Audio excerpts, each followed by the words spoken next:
काही मनोगत आशीर्वादाचे शब्द सांगतेय ते जरा सगळ्यांनी बसून शांतपणे ऐका, कारण तिचं बोलणं खूप छान असतं. त्याचा अनुभव तुम्हाला सगळ्यांना आलाच असेल. धनश्री बाबू प्लीज थोडं नंतर बोला. माझी नातवंड अजून बसले दिसत नाही. चालू करा.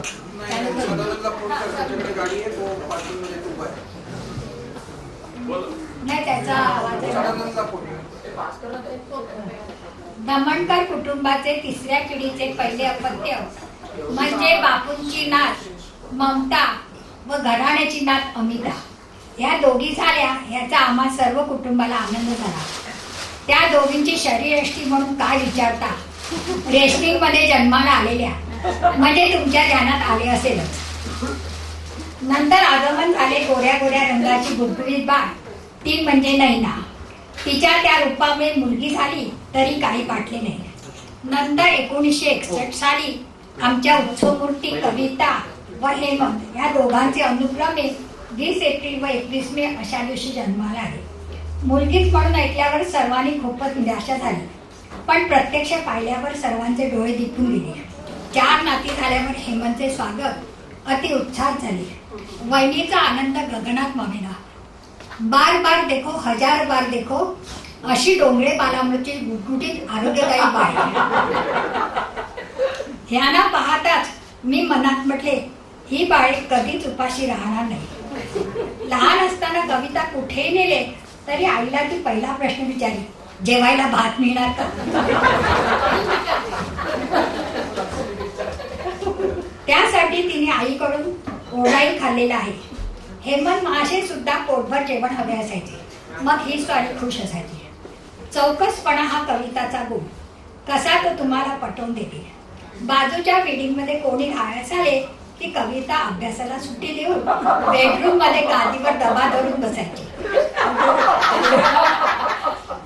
मग ती आम्हाला माहिती पुरवायची, कपाट किती, रेडिओ, टीव्ही, त्यांची जी काही मालमत्ता तिच्या नजरेस पडली असेल त्याचा पाढा वाचायची. कॉलेज शिक्षण पार्ल्यात झाले, तेथेही कोणकोणत्या हॉटेलमध्ये विशेष पदार्थ मिळतात ह्याची माहिती पुरवत असे. आताही तुम्हाला ज्या ज्या वेळी तिचा फोन येतो त्यावेळी वेगवेगळ्या बातम्या मिळतातच ना. हेमंत लहानपणापासून खेळात आघाडीवर होता. त्याचा आवडता खेळ क्रिकेटच्या टुर्नामेंट भरवायचा, त्यासाठी स्वतःची पदरमूट करायचा, परिश्रम करून ठिकठिकाणीचे खेळाडू जमा करायचा, स्पर्धेमध्ये उतरायचा. तो उत्तम खवय्ये आहे व दुसऱ्यालाही खेळवायला आवडते. हेमंत कोणत्याही अडचणीच्या वेळी काळ, वेळ व पैसा ह्याची तमा न बाळगता मदतीला धावतो.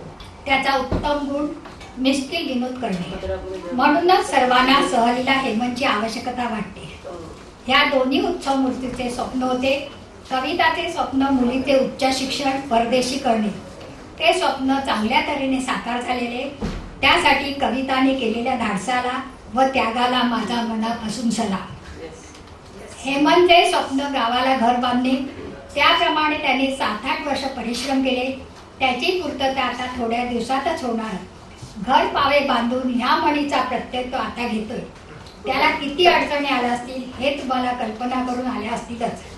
ह्या दोघांच्या ज्या काही इच्छा असतील त्या पूर्ण हो, आरोग्यमय व शांततेचे आयुष्य लाभो हीच ईश्वरचरणी प्रार्थना.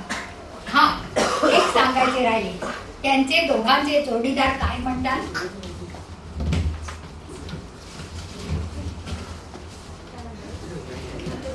एक लक्ष देऊ नये का, विलास आणि शरण हे जोडीदार आपल्या जोडीदारांसाठी काय सांगतात. ऊन असो वा असो सावली, काटे अथवा फुले असू दे, या वाटेवर तुझ्या संगती, जीव जडवणी मला हसू दे.